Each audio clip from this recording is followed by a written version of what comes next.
when we expose ourselves to that morning light, it really is like, I don't know if it's psychological, physiological, what it is, but there's some benefit that I remember him saying. And ever since he said, it's like, I'm up, I'm going to It go out. works. Even if it's cloudy, he said, it doesn't matter. You just put yourself out at that pre-dawn and then dawn, right? And that is a huge way to start the day. Let's learn how our next guest gets up, dress up, and show up on purpose. Enjoy the episode.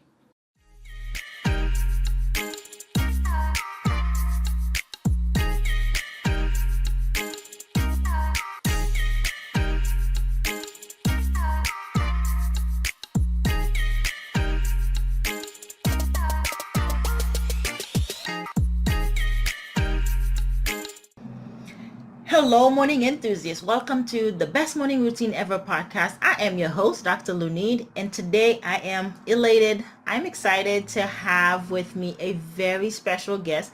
He called himself a seasoned business leader, but he's youthful at heart, and his name is Mark Musselman, a business leader and transformative coach with over 2 decades of experience, guiding hundreds of business owners, top executives, towards not just better self, but profitability, impact, and what that long-term sustainability look like in terms of as a whole person, but someone who owns a business or runs a team. He is the founder and CEO of MX5 Consulting. He passionate believer in the power of coaching, and he himself as a coach and his personal experiences have shown him how coaching can really drive meaningful change and unlock potentials. And I can attest and agree with that as well. So I'm thrilled that we're going to have this conversation. So with no further ado, Mark, welcome to the show. Well, thank you so much for having me, Lenita. I'm so delighted to be here. I love your format, and I can't wait to be a part of this.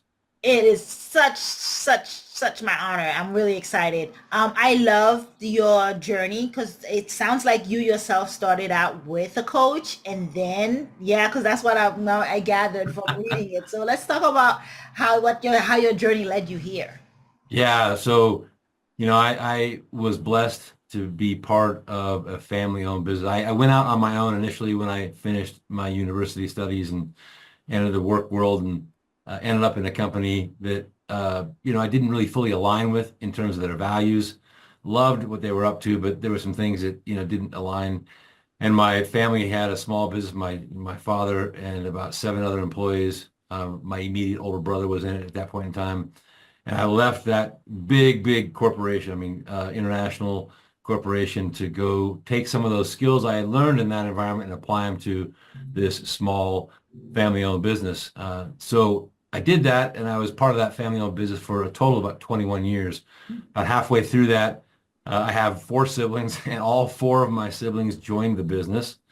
Near the end of the company, we had about 280 employees, and it was a pretty sizable entity in Colorado. And I ended up being the CEO for the last 8 years of the business. I say the last years, which is part of this jumping off point. But when I got hired by my family, I replaced my dad as a CEO. I knew enough to know that I didn't know all I needed to know at 30 years old to be running, a $30 million, business with 200 and some odd employees, and, 5,000 customers around the United States. And so I hired my first coach in 1999, an executive coach. Back then, as you would attest, almost nobody even knew what that thing was. So he was a pioneer and is still active to this day. His name is Stephen McGee, and he's brilliant. And I hired him, and I hired him multiple times over the course of the next, let's say, 10 years on and off, when I really felt my leadership skills needing a jump start. But what I knew right off the bat is, I'd gone through school, and like many people, I never really knew what I wanted to do. I had like 4 different declared majors, and I ended up in economics, and kind of stumbled into the world, eager to get busy. And then I discovered this thing when I hired Stephen about leadership. And it was like somebody, lit a stick of dynamite. And it was like, wow, for the first time in my life, I became alive with passion and interest and curiosity about a topic And mostly it was like I didn't realize how little I knew about myself as a person who'd just been thrust into this role of leadership. And, he opened up door after door after door.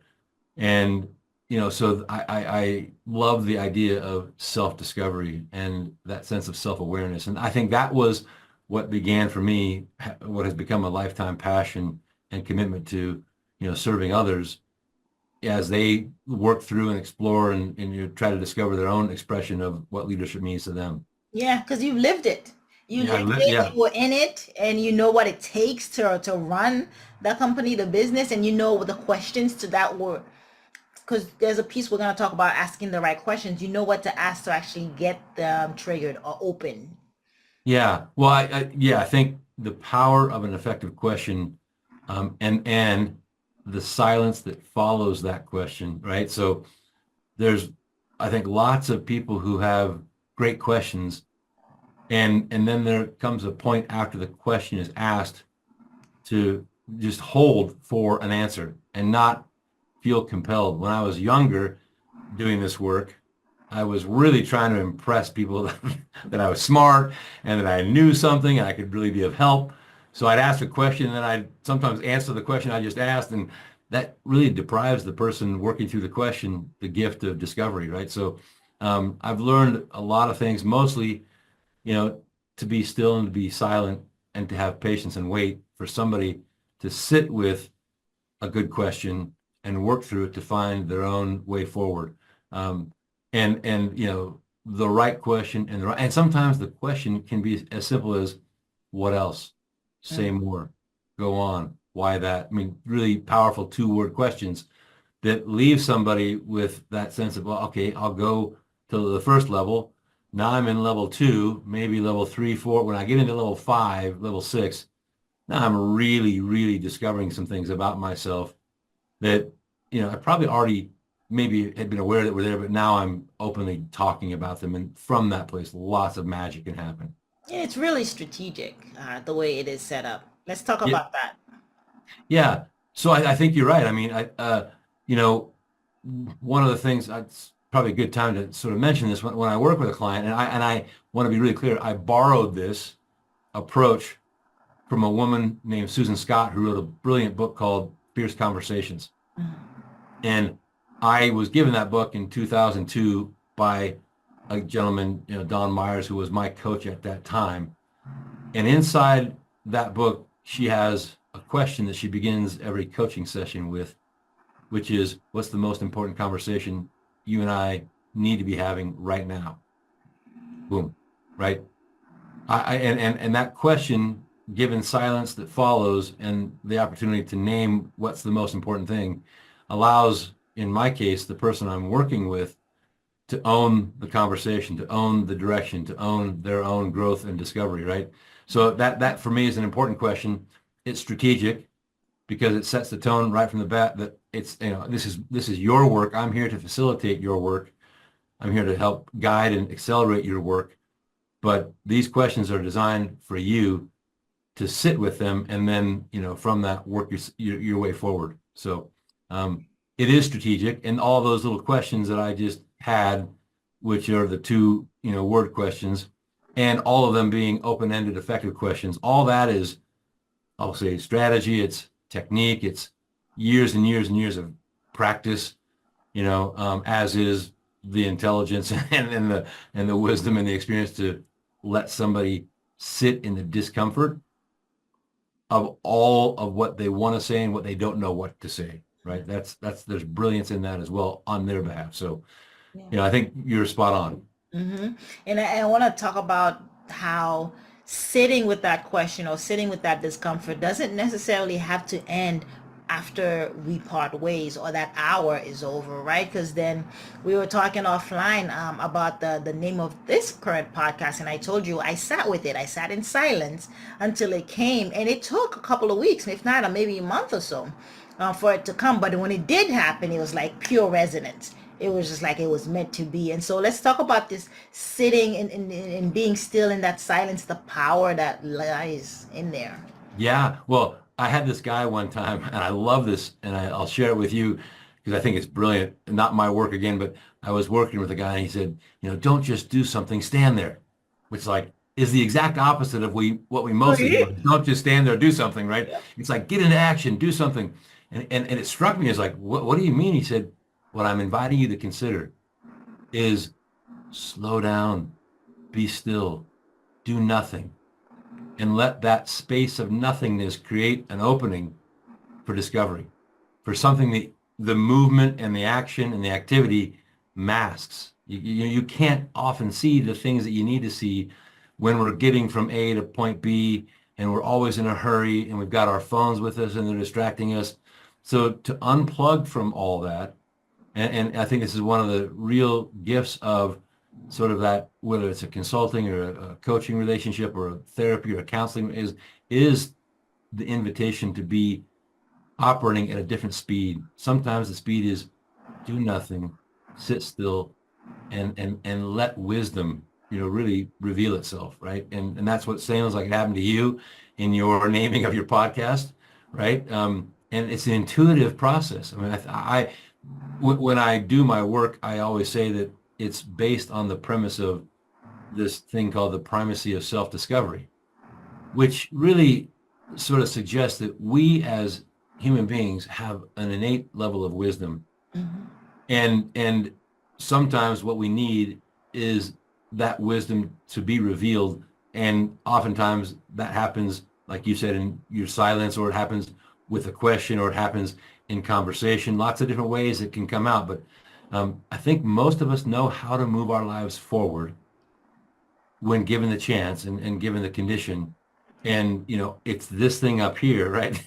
And the conditioned thinking, all the limiting beliefs and things that get in our way, that if you can get them out of the way, creates a pathway to just, oftentimes wisdom, insight, and then this, oh my goodness, that's the way forward. I run into people all the time, I'm sure you do as well, who are kind of just stuck in life, or they're stuck in their bit, and they just don't know how to move themselves forward.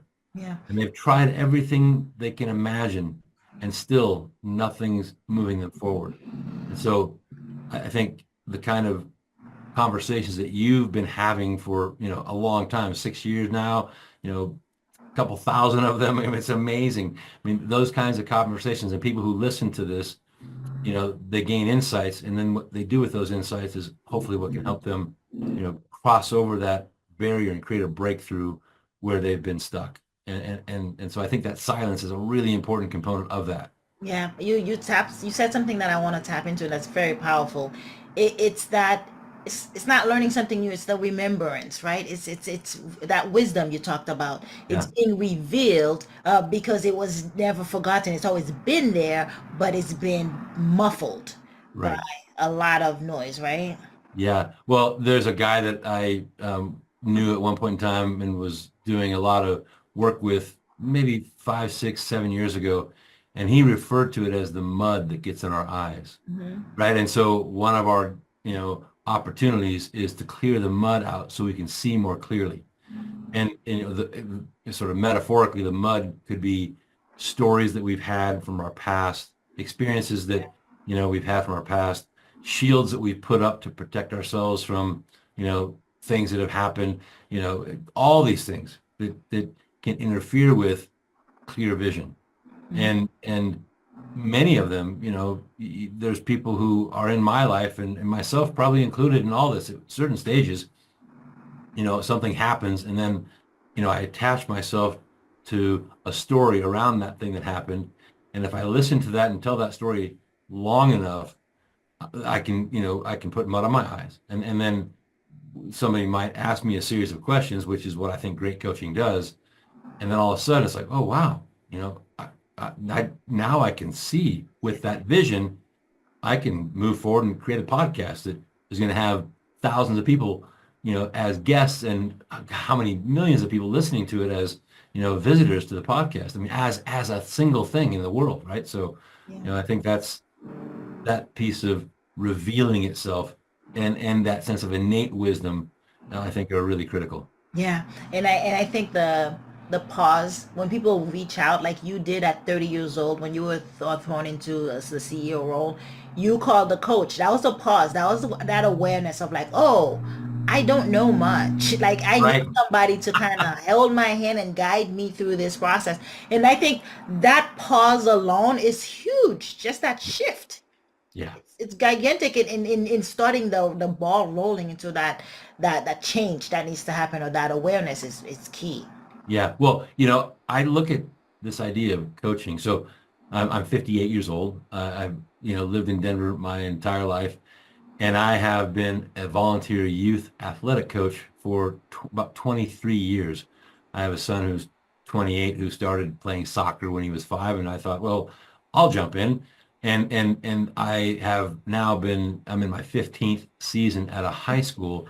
Both my sons played rugby at this high school, and I have just stayed on. And so I'm also, a thespian. I'm in a musical theater company in Denver, and whether you're in orchestra or whether you're in athletics or whether you're in theater or whether you're in business, you know, having somebody who partners with you in the role of a coach or somebody who as a guide just accelerates the path, towards whatever it is that you're out to achieve.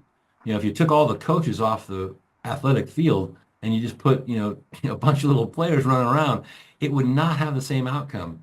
If you took the director and, the choreographer and, the people who, produce or around a theater production away, it would not be the same. You could put 30 people on a stage and it would be really difficult without that guidance. So I think there's just a lot of inherent value in anything where we're working to be our best, period. And You I think, the purpose of my business is basically to provoke leaders to be extraordinary because the world needs extraordinary leaders. And I felt that was a good, I'll call it purpose or mission, because it's exactly what I felt I received in 1999 from Steven, my first coach, and every coach I've had since then and have to this day, that they constantly are provoking me to, basically find that next summit, right? What's my next expression of myself as a leader in the world, so that I can go into the world and be as skilled as I can be because people depend on it, Mhm. and I think that's just true. I think the world is starving for great leadership, Yeah. extraordinary leadership, I, right? I I mean, I love the way you put that, because you made the analogy or the comparison to actually a coach football or soccer and rugby, and that is so true, because a lot of times the especially if you go higher level, they already are talented, right? Like I watched Ted Lasso a couple of months ago. It was brilliant on leadership. I don't know if you've seen it. It was just amazing, and it was just tweaking. Like he said, if you started thinking about the others on your team with your talent, wow. the Right. talents, Yeah. right? That's it. And I think, we can look just in every form of society, how it organizes and forms. There's in any organization, I don't care whether it's a faith-based organization, or a government organization or a for-profit or a nonprofit, every single organization that pulls people together depends on having extraordinary leaders lead that entity. Yeah. And, so the more we can lean into having that, which are basically really skilled, self-aware, which I think is the single biggest, attribute for a great leader, is understanding who it is that I am, how I operate, what way I occur in the world, all those various, things. And then, obviously being able to achieve results and things that follow from that. But yeah, I think the world needs it. And we're in desperate need of it right now, I think more than ever. Yeah, because they're the people that are coming to you already coming with their skill set and talent. They just need Yeah, that fine tuning, that just that one word to like recalibrate so right. perfectly, and then they're taking off, and then they're getting the profit, and then they're getting the results, and then they're getting the team in place to run the businesses. It's amazing. Yeah, I always say that, it's always a degree. I mean, I could be doing virtually everything I know how to do. And sometimes it's that small little thing that I didn't see, wasn't aware of, and that one micro adjustment can change everything, can unlock who it is that I am and help, and through that unlock, the potential. Maybe I'm not good at delegating, right, as a thing, right? And if I can just become that much better at that one thing as a leader, and I unlock the potential and invite, the participation from everybody, wow, what a difference that makes, or if I could let go of my ego and not always have to be the smartest person in the room, which, I've had a need when I was younger to be that guy. And, that just pushes people away. So if I could check my ego at the door and, show up curious instead of wanting to impress as a thing, right? So all these things contribute. And when those things show up in an organization, it is like magic. Yeah. And MX5 does precisely that. Like you come in as the anchor, you come in as that person that tweaks just the one thing, 1 degree change that actually get people to excel. How did you come about the name? Uh, so M is Musselman, my last name. The X is multiplied. I have four siblings, so there's five of us. My family's business went through bankruptcy back in that 2008, 2009 economic window. As a CEO, at the back end of that, I was sort of, adrift, let's just put it that way. And and in the world trying to figure out what I was going to do next. And so as I thought about what that would be, one of the things that I arrived at was no matter where I go for the rest of my life, I carry sort of the strength of me and my four siblings. So MX5 is Musselman times five. And so, I have an amazing relationship with my four siblings, and I carry their love and their strength with me whenever I go out, and they keep me grounded, and they keep me honest and all those things, as any good sibling does. And so that's where the name came from. I love that. And it just gave me chills because thank you for sharing that. Sure. Yeah. Let's talk about the strategy behind it in terms of what others can expect when they come working with you. I mean, we got a pretty good idea of how exceptional you are at what you do. Let's talk about what that process looks like for someone who's considering. Yeah, I mean, so I begin every, possible conversation or engagement with a discovery call. I think like most people would, I really, really want to make sure there's a good fit. My clients are people who have an extraordinary level of responsibility. They're either business owners or they're running a very large group of people inside of a complex organization.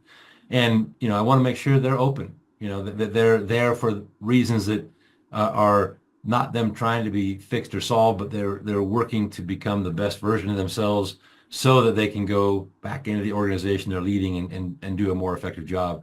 So I spend about, I've just actually finished like a 7 hour discovery process with a couple of folks just recently. So sometimes it's an hour, sometimes an hour and a half, sometimes it could be up to 7 hours where we're getting to know each other based, on trust.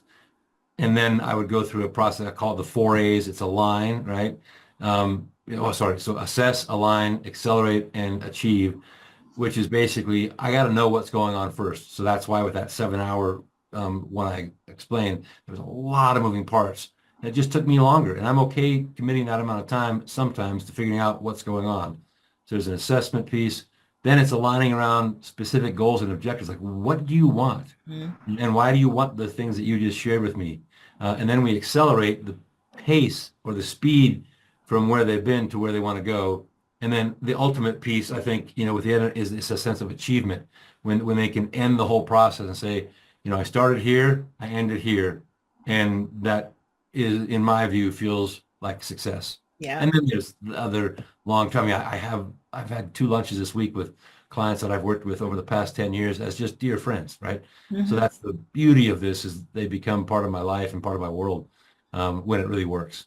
And then they become friends, and so that tells me that just like you did back in 90 or 98 or 99, 99, yeah, yeah. you keep they would rehire you again depending on the season of their life. Sure, you bet. Yep. I just in the last few weeks, there's a leader who has a big responsibility who I worked with back in 2016, 17, and 18 pretty consistently as she was getting her hands around, basically becoming the CEO of a company.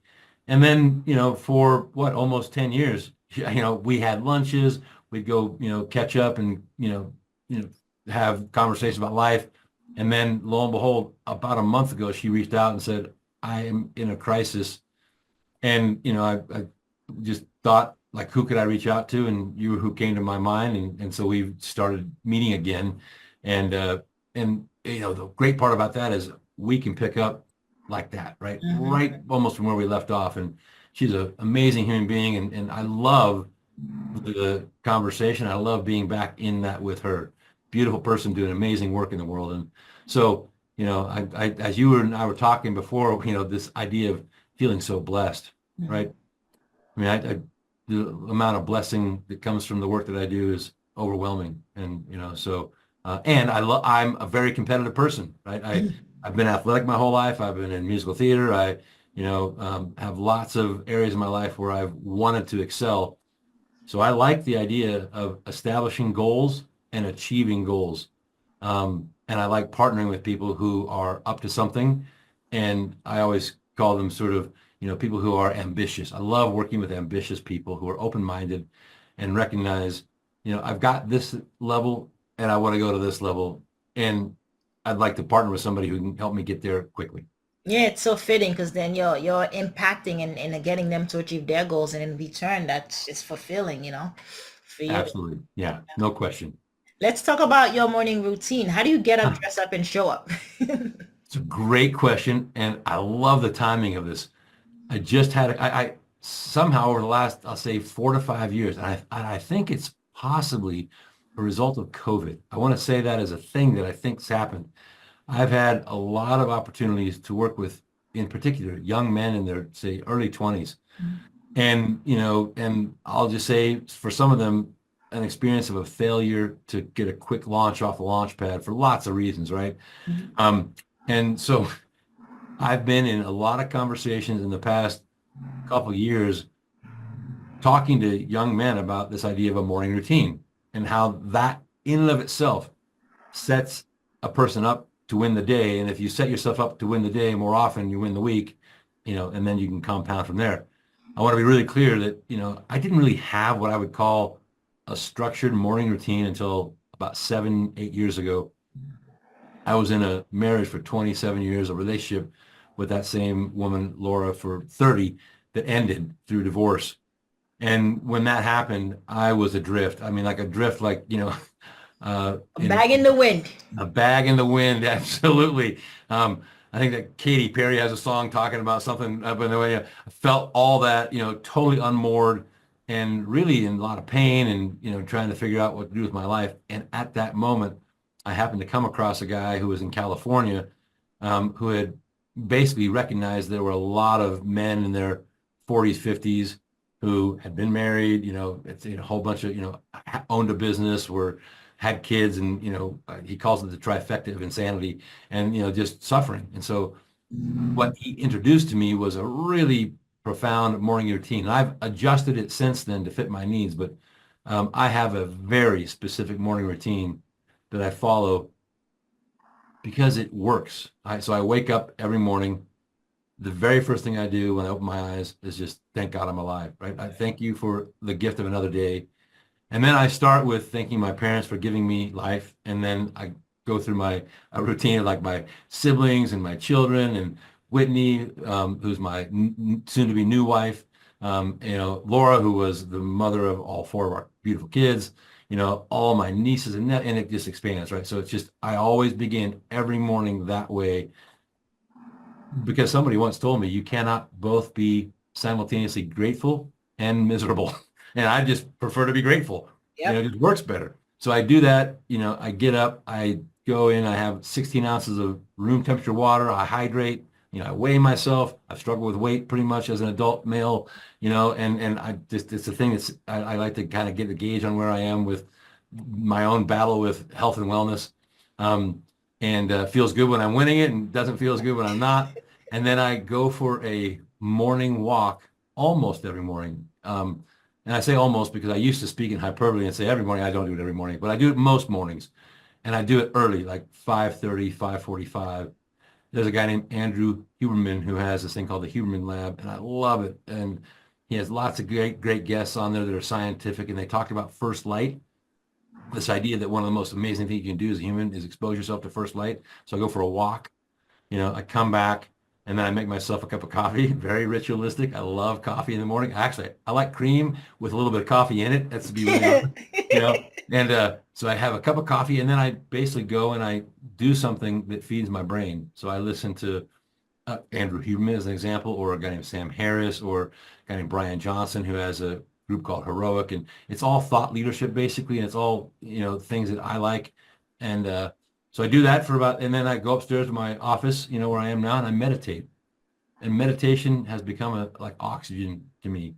It is like one of the most Yeah. amazing things. I never really had it in my life until about 7 years ago, and I can't imagine my life without it now, as a grounding, practice. I then will send off like I'll call it a love note. It's just basically it's a gesture to somebody in my life saying, I'm thinking about you today, just want to thank you for being in my life. Here's what you've meant to me. Something like that puts me again in that heart of gratitude and appreciation. And then I go and I look at my calendar, calendars where everything in my life exists, see what's going on in the day, and then I jump into my day. And and at the end of the day, because I like the end of the day too, Yeah. I go through the inverse. I thank God for the day that I just lived, for the gift of it, and I go through gratitude in reverse of what I did in the morning. So it bookends on both sides. So I begin the day and end the day with that exact practice. I've done that, that piece since I was a little boy when I was raised Catholic and I was doing prayers, and some part of my process when I was little was to thank God and be grateful for the people in my life. So that's like since I've been like I'll say 5 years old, and it is as nourishing as anything I could ever imagine. Yeah, and the gratitude is really good, especially at night, because you kind of, Thomas Edison says, never go to sleep without giving your subconscious something to work on for you. Yeah. And if it's Wow. gratitude, and if it's just like thinking about the good that just happened, guess what? Your mind is mulling over for the next 6 to 8 hours. Isn't that beautiful? And Yes. in the Yeah. morning, they say the night routine starts the night before by doing just that simple thing, because then you're preparing for the Yep. next day. Yep. Yeah. So that's my morning routine. And like I said, honestly, I don't know if I would say I had one. I've always been an early riser. I mean, I wake up. Ambitious people are. They are early Yes. risers. 4 a.m., 5 a.m. Like the Yeah. world is still asleep and they've already got 2 hours on the world. Yeah. And I don't know if I mentioned this in anywhere, but I am a co-founder and part owner of a business in Dublin, Ireland. It's a fast casual Mexican set of Mexican restaurants called Tula Mexican Grill. So my co-founding partner, his name is Tony, lives in Dublin. He's from Ireland. I met him coaching his oldest son in soccer and in rugby, and we've remained dear friends. So I wake up oftentimes at 4:15 because it's 7 hours in front of us in Dublin, and he and I have a conversation probably 3 to 4 times a week at that time, you know. And so I'm an early riser. I've never needed an alarm. I wake up, my feet hit the ground, and I'm ready to go. And so the only thing that stops me from doing that is, if Whitney sometimes wakes up the same time I do, then I'll linger. Otherwise, I'm on my own schedule and just going and doing my thing. Yeah, and you mentioned the light, the exposure. It's the circadian rhythm thing, right? Like we got to get up and show and get into sunlight ASAP. I have a 2-year-old, and to kind of get her circadian started is when she wakes up, I would bring her outside. Like here, Yeah, yeah, we that's sleep right. at night. When we wake up, we stay up and during the day. That's right. And I think you've just named it. I couldn't remember the name of what that thing was, but I think the circadian rhythm.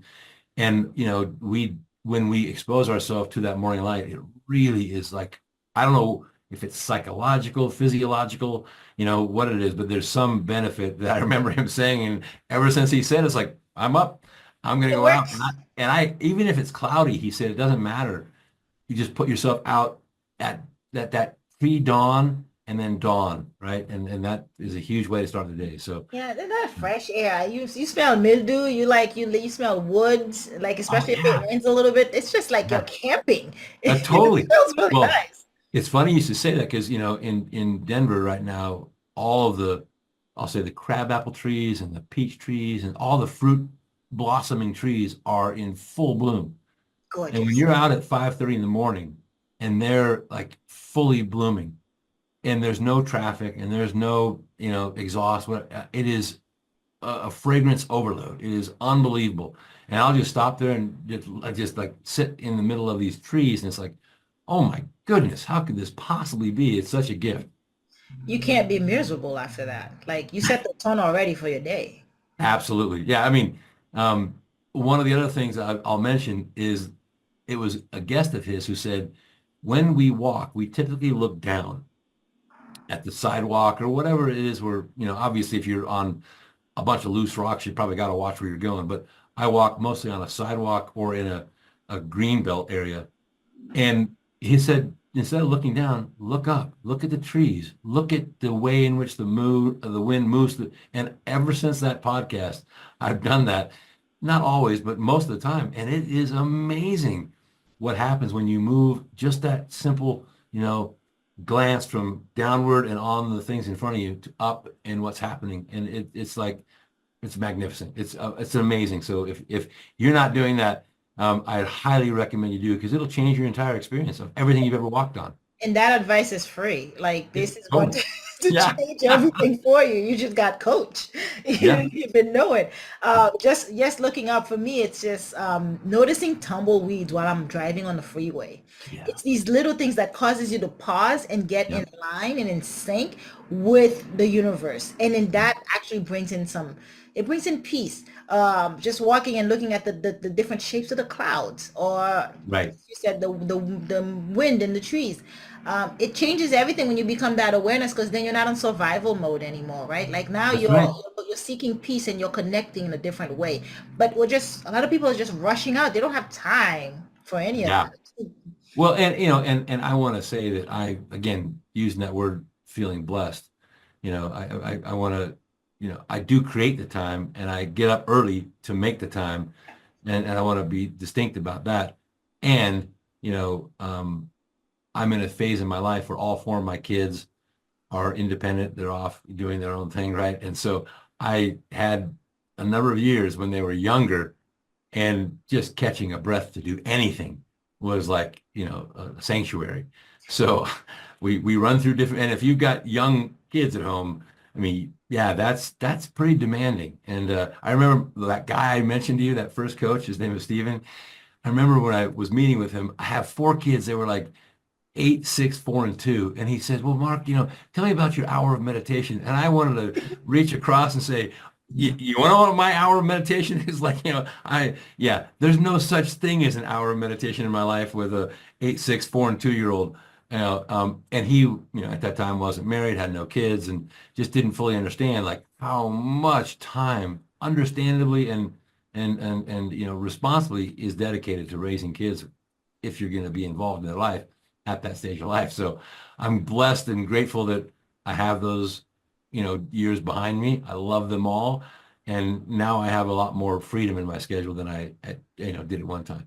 Yeah, and it's a different season that you're in. But Yeah. I have to say, Mark, it should be non-negotiable because it does give you more time. It's almost Yeah. like the morning routine gives you more energy, right? You're like, oh, I'm tired. I don't want to get out of bed and do it. You go ahead and take a walk or you work out. You have more energy. It's like compounding. You're putting something in the bank for later. Yeah, I 100% agree with you. And I actually tell people, they say, well, I don't have time to. I said, here's what I'll tell you. What we know with the research is that even one purposeful, mindful breath can act as a reset.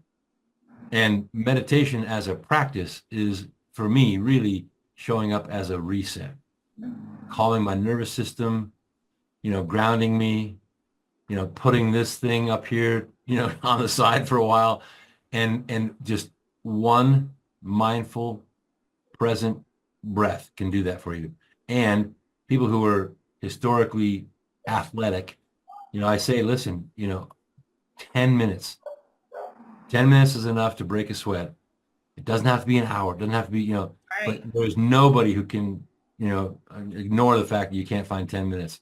And my grandmother, may she rest in peace, all about like going to church when we were little. She said, you can, in however many hours, 168 hours in a week, you can find 1 hour for God. It was always her thing. Like you can always find time, to slow down and connect to whatever is important to you, right? I use that as a metaphor or analogy, but yeah, right. So I Thank agree you for with you. simplifying it. It has to be non-negotiable because the Yeah, benefits, it'll cost you too much if it's non-negotiable. you're right. Yeah, you're right.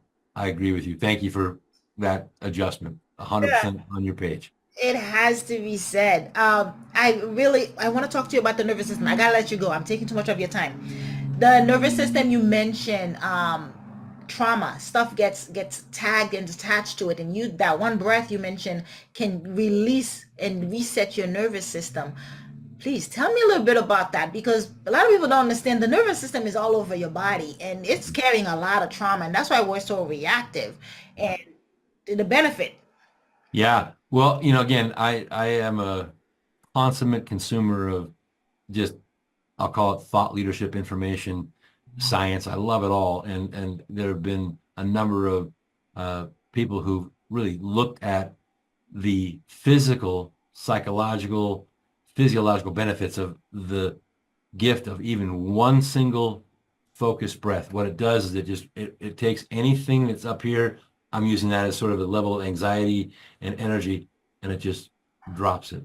So if you and I on this call right now,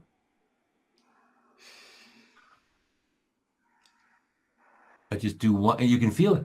That's Vibrating in my head right now. Vibration is 100. happening. New ones are firing. Yep. And for many people specifically, who are in a work environment or a family environment that's chaotic and crazy, you're about ready to go into a meeting. You just came out of a crazy meeting, or, you had a really upsetting conversation with your spouse or your partner or whatever. Just before you go and take the next step, just ground yourself